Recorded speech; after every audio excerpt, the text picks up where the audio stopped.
Assalamualaikum warahmatullahi wabarakatuh. Kami dari kelompok A2 kelas 07170 calon guru penggerak angkatan 7 ingin mempresentasikan hasil diskusi di ruang kolaborasi modul 3.1 tentang studi kasus nyata. Sebelumnya, izinkan kami memperkenalkan anggota kami, yaitu Bapak Agus Wahidin SPD, Bapak Nur Sodik SPD, Ibu Istiqomah SPD, dan Ibu Apoteker Juni Purnamawati SFAM.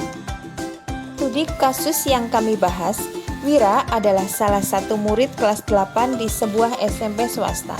Di sekolah, Wira adalah anak yang rajin dan disiplin. Tetapi di akhir tahun pembelajaran, saat penilaian akhir tahun, ia tidak bisa mengikuti tes dari hari pertama sampai hari terakhir. Setelah dikonfirmasi kepada orang tua, ternyata anak tersebut membantu orang tuanya berjualan di pasar karena sang ayah baru saja kecelakaan. Sekolah memberikan saran untuk mengikuti PAT susulan saja. Namun, anak tersebut tetap tidak bersedia mengikuti PAT susulan karena malu dengan temannya dan sudah nyaman tidak berangkat sekolah.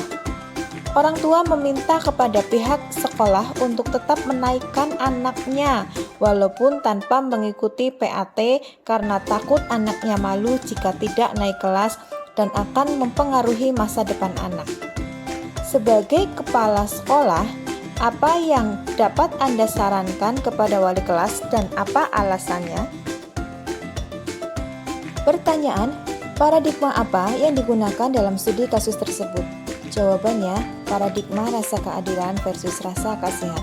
Nilai yang bertentangan dalam studi kasus tersebut adalah keadilan yang bertentangan dengan nilai kasih sayang. Prinsip mana yang mendasari pilihan pengambilan keputusan yang diambil? Mengapa? Prinsip berpikir berbasis rasa peduli. Karena kita mengambil keputusan dengan pemikiran apa yang kita harapkan orang lain lakukan terhadap kita. Tahapan pengambilan dan pengujian terhadap studi kasus. Mengenali nilai-nilai yang saling bertentangan, yaitu nilai keadilan bertentangan dengan nilai kasih sayang atau justice versus mercy. Menentukan siapa yang terlibat dalam situasi ini. Orang-orang yang terlibat dalam situasi ini adalah kepala sekolah, wakaf kurikulum, wali kelas, guru BK, serta panitia PAT. Fakta-fakta yang relevan dengan situasi ini, Wira tidak mengikuti PAT karena membantu ibu berjualan di pasar menggantikan ayahnya yang baru saja kecelakaan. Rumah Wira jauh dari sekolah, akses kendaraan umum juga sulit. Wali murid atau orang tua tidak bisa mengantarkan ke sekolah. Orang tua menginginkan Wira tetap sekolah. Wali kelas sudah menawarkan untuk Wira mengikuti PAT susulan. Wira tidak ingin mengikuti PAT susulan karena malu dengan teman-temannya. Pengujian benar atau salah. Uji legalitas. Keputusan yang diambil tidak terkait dengan pelanggaran hukum. Uji regulasi. Keputusan yang diambil sesuai dengan profesionalisme guru. Uji intuisi. Keputusan yang diambil melibatkan perasaan, tetapi kurang menjunjung nilai kedisiplinan atau aturan dan sesuai dengan nilai-nilai profesionalisme guru. Uji publikasi.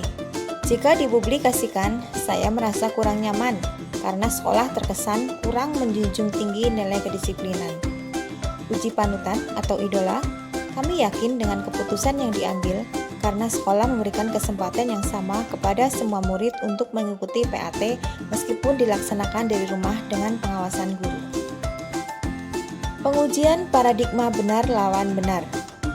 Paradigma yang terjadi dalam situasi ini adalah rasa keadilan lawan rasa kasihan. Melakukan prinsip resolusi. Prinsip penyelesaian dilema yang dipakai adalah berpikir berbasis rasa peduli atau care-based thinking. Investigasi opsi trilema. Sebuah penyelesaian yang kreatif dan tidak berpikir sebelumnya untuk menyelesaikan masalah ini yaitu murid tetap bisa mengikuti PAT dengan alternatif melaksanakan dari rumah dengan pengawasan dari guru agar murid dapat naik kelas sesuai dengan aturan yang berlaku. kemudian merekomendasikan murid untuk mencari sekolah yang terdekat agar murid tidak terkendala transportasi saat berangkat sekolah. Buat keputusan.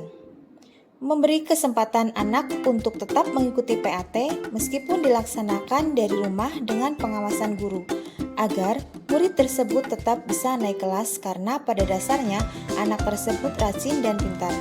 Lalu, sekolah merekomendasikan kepada orang tua dan anaknya untuk pindah ke sekolah yang lebih dekat dengan rumahnya, sehingga orang tuanya tidak repot dalam mengantar. Lihat lagi keputusan dan refleksikan. Kasus ini merupakan situasi dilema etika dengan paradigma rasa keadilan lawan rasa kasihan. Dan prinsip yang digunakan dalam pengambilan keputusan ini adalah prinsip berpikir berbasis rasa peduli.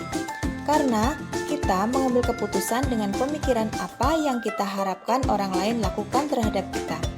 Selain itu, dalam pengambilan keputusan juga sudah menggunakan 9 langkah pengambilan keputusan dan pengujian keputusan.